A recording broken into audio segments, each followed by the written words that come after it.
Middle ఈస్ట్లో గాజాను మించిన విధ్వంసం షురూ కాబోతోందా? ఇజ్రాయెల్, ఇరాన్ ప్రత్యక్ష యుద్ధానికి దిగబోతున్నాయా?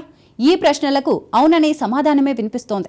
ఇరాన్, అమెరికా అణు ఒప్పందంపై చర్చించేందుకు మరోసారి సమావేశం కాబోతున్న సమయంలో డొనాల్డ్ ట్రంప్, నెతన్యాహు మధ్య 40 నిమిషాల పాటు ఫోన్ కాల్ చర్చ జరిగింది. ఈ చర్చలోనే టెహ్రాన్పై దాడికి Tel Aviv plan of action వివరించినట్లు తెలుస్తోంది. అందుకు తగ్గట్టే ఆయుధాల మొహరింపులు సైతం జరుగుతున్నాయి. ఇంతకు ఇరాన్పై దాడికి నెతన్యాహు ఎందుకంట పట్టుదలగా ఉన్నారు? అణు నిరాయుధీకరణపై చర్చలు జరుగుతున్న అత్యంత కీలక చర్చలు జరుగుతున్న సమయంలో దాడి చేయాలని ఎందుకు అనుకుంటున్నారు? ఈ మొత్తం ఎపిసోడ్లో ట్రంప్ పాత్ర ఏంటి? Let's watch.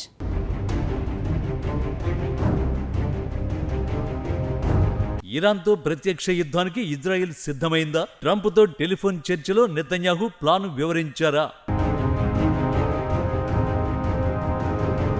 కీలక ప్రదేశాలకు ఆయుధాల తరలింపు టెహ్రాన్ కోసమేనా? మిడిల్ ఈస్ట్లో ఇజ్రాయెల్ ఎండ్ గేమ్ స్టార్ట్ చేసింది. గాజాపై భీకరంగా విరుచుకుపడుతోంది. అంతర్జాతీయంగా వస్తున్న విమర్శలను సైతం లెక్క చేయకుండా నిరంతరంగా దాడులు చేస్తోంది. ఈ దాడుల్లో ప్రతిరోజు పదుల సంఖ్యలో గాజాన్లు ప్రాణాలు కోల్పోతున్నారు. హమాస్ చెరలో బందీలుగా ఉన్న ఇజ్రాయేలీలను విడిపించేందుకే తాము ఈ దాడులకు పాల్పడుతున్నామని ఇజ్రాయెల్ స్పష్టం చేసింది. బందీలందరినీ విడిపించడంతో పాటు హమాస్ గ్రూప్ మొత్తాన్ని నాశనం చేసి గాజాను పూర్తిగా స్వాధీనం చేసుకోవాలని ఇజ్రాయెల్ లక్ష్యంగా పెట్టుకుంది. నెతన్యాహుపై కెనడా, ఫ్రాన్స్, యూకే వంటి మిత్రదేశాలతో పాటు ఇజ్రాయెల్ లీడర్లు కూడా మండిపడుతున్నారు. ఈ విమర్శల్ని నెతన్యాహు లెక్క చేయడం లేదు. తమపై హమాస్ చేసిన దాడికి ఈ యుద్ధం రిటర్న్ గిఫ్ట్ అని సమర్థించుకుంటున్నారు. కట్ చేస్తే ఇటీవలే అమెరికా ఇంటెలిజెన్స్ అధికారులు మరో షాకింగ్ ట్రూత్ బయటపెట్టారు. పశ్చిమాసియాతో పాటు మొత్తం ప్రపంచాన్ని ఆ నిజం వణికిస్తోంది. ఎందుకంటే నెతన్యాహు అసలు లక్ష్యం గాజాను స్వాధీనం చేసుకోవడము, హమాస్ను అంతం చేసి బందీలను విడిపించడము కాదు, ఇరాన్లో విధ్వంసాన్ని సృష్టించడం. ఇరాన్లోని అణు కేంద్రాలపై దాడికి ఇజ్రాయెల్ ప్రణాళికలు చేస్తోంది. అగ్రరాజ్య నిఘా వర్గాలు బయటపెట్టిన సంచలన నిజం ఇదే. యుఎస్కి చెందిన కీలక అధికారులు ఇరాన్ న్యూక్లియర్ సెట్స్ పై ఇజ్రాయెల్ దాడి చేసే అవకాశం ఉందని తమకు సమాచారం అందిందని మే నెలలో తెలిపారు. ఈ దాడులు జరిగితే దౌత్యపరమైన ఒప్పందం కుదుర్చుకోవాలనుకున్న ట్రంప్ ప్రయత్నాలకు ఆటంకం కలుగుతుందని వ్యాఖ్యానించారు. ఈ దాడులకు సంబంధించి ఇజ్రాయెల్ తుది నిర్ణయం తీసుకుందా లేదా అనేది స్పష్టంగా తెలియరాలేదని వెల్లడించారు. ఈ దాడుల ప్రణాళిక గురించి అటు ఇజ్రాయెల్ ప్రధానమంత్రి కార్యాలయం కానీ, వాషింగ్టన్లోని టెల్ అవీవ్ రాయబారి కానీ ఎలాంటి ప్రకటన చేయలేదు. కట్ చేస్తే ఇరాన్, అమెరికా అణు ఒప్పందంపై చర్చించేందుకు మరోసారి సమావేశం కాబోతున్న తరుణంలో ఓ అంశం వెలుగులోకి వచ్చింది. ఇరాన్పై దాడికి ఇజ్రాయెల్ సైన్యం కీలక ప్రదేశాలకు వెపన్స్ తరలించడమే ఆ అంశం. ఈ వివరాలు ఇజ్రాయెల్ మీడియా ద్వారానే బయటకొచ్చాయి. ఈ నెల 8వ తేదీన అమెరికా అధ్యక్షుడు ట్రంప్ సహా విదేశీ వ్యవహారాల నిపుణులు మేరీల్యాండ్లోని క్యాంప్ డేవిడ్ కార్యాలయంలో భేటీ అయ్యారు. ఇరాన్ అంశంలో అమెరికా వ్యూహం గురించి గంటల తరబడి చర్చించారు. ఈ క్రమంలోనే ట్రంప్ ఇజ్రాయెల్ ప్రధాని బెంజమిన్ నెతన్యాహుకు ఫోన్ చేసి దాదాపు 40 నిమిషాల పాటు మాట్లాడారు. ఆ తర్వాత నెతన్యాహు రక్షణ శాఖ ఉన్నతాధికారులు, కీలక మంత్రులతో అత్యవసర భద్రతా సమావేశాన్ని నిర్వహించారు.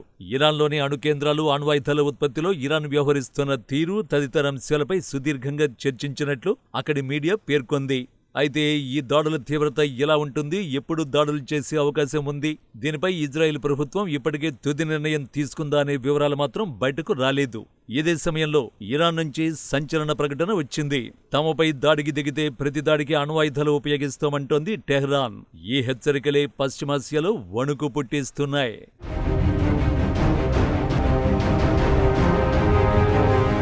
ఇజ్రాయెల్ దాడికి పాల్పడితే ధీటుగా బదిలిచ్చేందుకు ఇరాన్ ఇప్పటికే సిద్ధంగా ఉన్నట్లు రిపోర్ట్స్ చెబుతున్నాయి. ప్రతిచర్యగా ఇజ్రాయెల్పై అణ్వాయుధాలను ప్రయోగించే అవకాశం ఉందని international atomic energy agency director Rafael Grossi Israel మీడియాకి ఇచ్చిన ఓ ఇంటర్వ్యూలో పేర్కొన్నారు.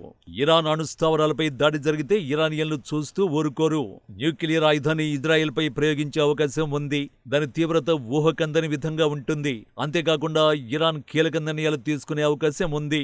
అణ్వాయుధ వ్యాప్తి నిరోధక ఒప్పందం నుంచి వైదొలగొచ్చు అని గ్రోసీ పేర్కొన్నారు. అయినప్పటికీ ఇజ్రాయెల్ వెనక్కి తగ్గడానికి సిద్ధంగా లేనట్టు కనిపిస్తోంది.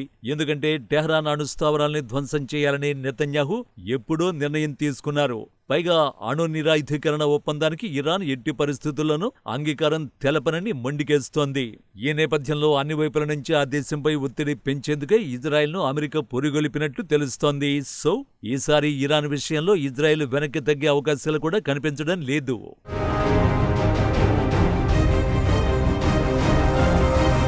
ఇరాన్లోని ఫాద్వా, నటాంజ్ అణుస్థావరాలే లక్ష్యంగా ఇజ్రాయెల్ దాడులు జరగొచ్చని జనవరి నెలలో కూడా అమెరికన్ ఇంటెలిజెన్స్ వర్గాలకు సమాచారం అందింది. ఇప్పటికే ఇజ్రాయెల్ 2024 అక్టోబర్లో జరిపిన దాడుల్లో ఇరాన్ ఎయిడెడ్ డిఫెన్స్ వ్యవస్థ తీవ్రంగా దెబ్బతింది.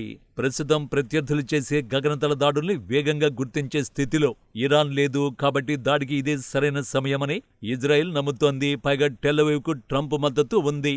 అందుకే టెహ్రాన్ అణు కార్యక్రమంపై దాడి చేయడానికి ఇంతకంటే మంచి టైం దొరకదని నెతన్యాహు సైతం భావిస్తోన్నట్టు కనిపిస్తోంది. నిజానికి నెతన్యాహు ఇరాన్ను టార్గెట్ చేయడానికి అణు కార్యక్రమం ఒక్కటే కాదు, హమాస్, హిజ్బుల్లా, హౌతీ వంటి గ్రూపుల్ని నడిపిస్తోంది టెహ్రానే.